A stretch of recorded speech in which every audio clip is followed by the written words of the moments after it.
छीनता, आबो दाना बंद नहीं करता, सूरज को हुक्म नहीं करता कि इसके आंगन में रोशनी नहीं फैलानी, चांद को नहीं रोकता कि तेरी किरणें इसके वेड़े में नहीं पड़नी चाहिए, बल्कि अल्लाह जब किसी से नाराज होता है सजदों की तौफीक छीन लेता है। सजदों की तौफीक छिन गई तो फिर समझो अल्लाह नाराज है, अल्लाह राजी नहीं है। और अगर सजदों की तौफीक नसीब हो जाए, किसी ने वासफ अली वासफ मरहूम से पूछा था कि कैसे हमें पता चलेगा कि हमारी नमाज कबूल हो गई है, तो उन्होंने कहा था एक नमाज के बाद दूसरी अता हो जाए तो समझ लो पहली कबूल हो गई है।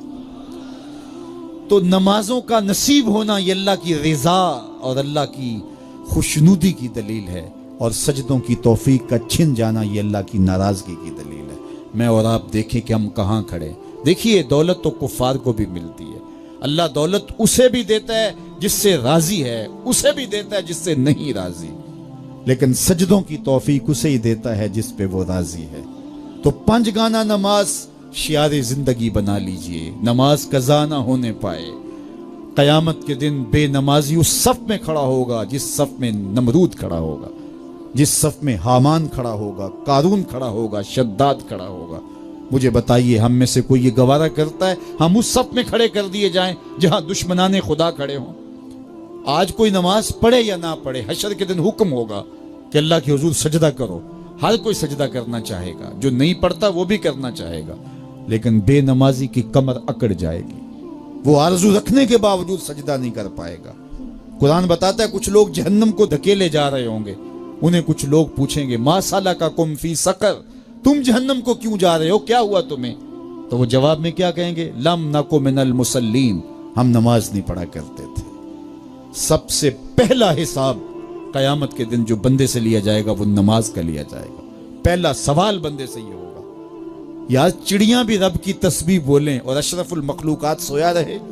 जब सुबह का वक्त होता है हशरातुल अर्ज़ भी बिलों से निकल के रब की तकदीस के तराने पड़ रहे होते हैं। दरख्तों की शाखों पे चिड़ियां परिंदे वो भी अल्लाह की तकदीस के तराने पड़ रहे होते हैं। हशरातुल अर्ज़ भी उसकी तकदीस के गीत गा रहे होते हैं और अशरफुल मखलूकात खराटे ले रहा हो। इससे बड़ी बदनसीबी क्या हो सकती है?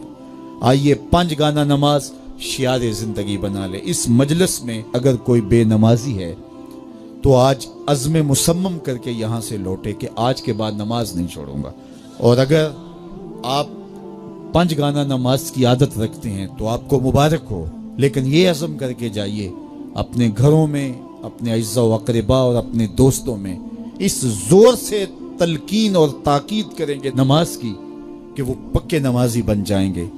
बंदा बंदगी से सजता है, जिंदगी आमद बराए बंदगी, जिंदगी बेबंदगी शर्मिंदगी। अगर जिंदगी में बंदगी नहीं तो जिंदगी के पल्ले है क्या? उलमा ने लिखा है कि ये सारे दरख्त हालते क़याम में हैं, चौपाई हालते रकू में हैं, मेंढक तशहुद में हैं और हशरातुल अर्ज़ सजदे में हैं।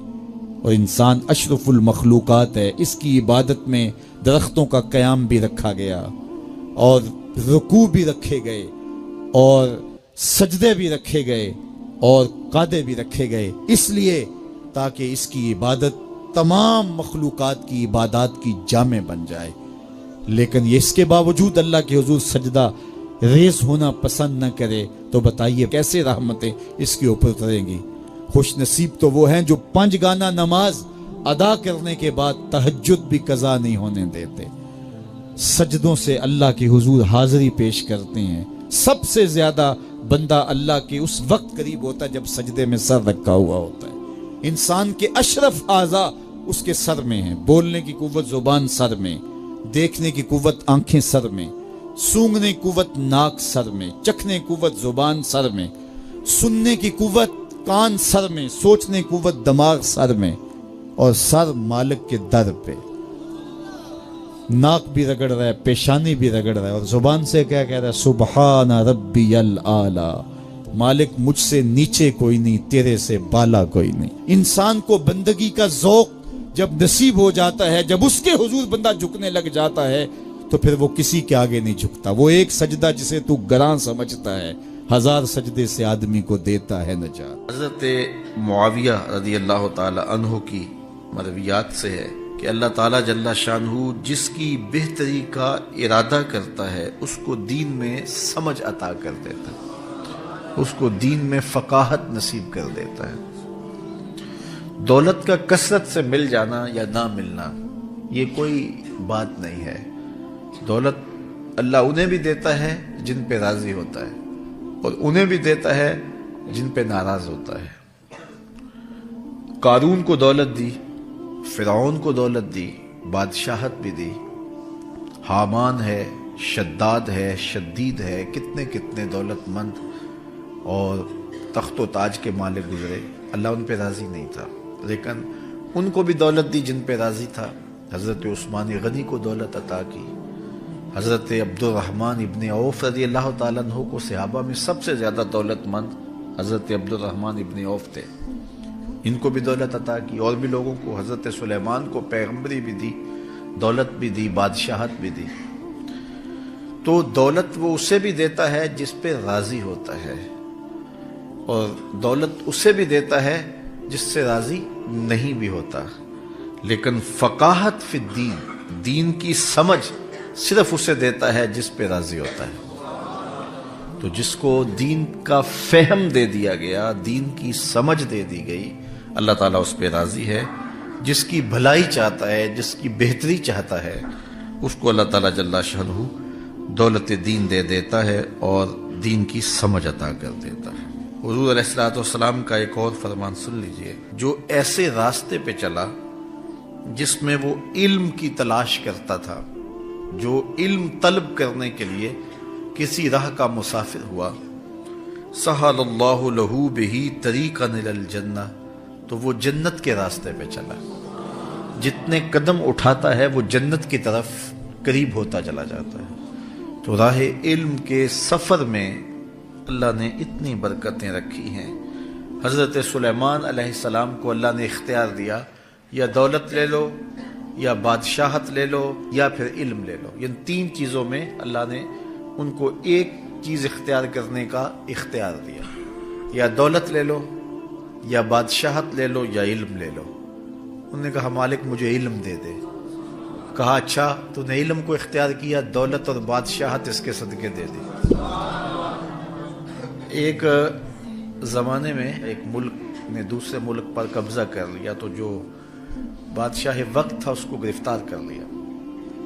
تو جب گرفتار کر کے دربار میں لایا گیا تو وہ جو دوسرے ملک کا محکوم بادشاہ تھا وہ سامنے کھڑا ہے، تو اس نے اس کو کہا کہ میں بھی چونکہ بادشاہ ہوں اور تم بھی اس سلطنت کے شہنشاہ رہے ہو، تو میں تمہیں قتل نہیں کرتا، تمہیں معاف کرتا ہوں، اور اب اس ملک میں میں تمہیں کوئی عہدہ دینا چاہتا ہوں، اب تم بتاؤ تم کون سا عہدہ قبول کرو گے۔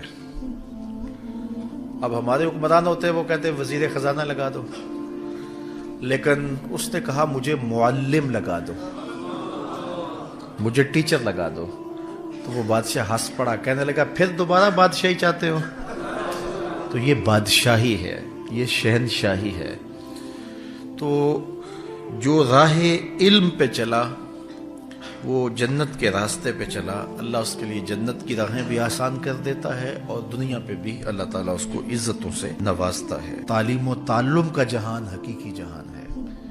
تو باقاعدہ 8 سال کا کورس کرے، یہ تو ہر شخص کے لیے ممکن نہیں ہے، لیکن سب کے اوپر لازم ہے کہ وہ ضروریات دین سیکھے۔ ان میں نماز، روزہ، حج، زکوٰۃ، اگر کاروبار کرتا ہے تو کاروبار کے مسائل، اسی طرح جو ہے وہ کفر، اسلام، بنیادی عقائد، یہ وہ چیزیں ہیں جو ہر ایک شخص کے اوپر جو ہے وہ سیکھنی واجب ہیں اور ضروری ہیں۔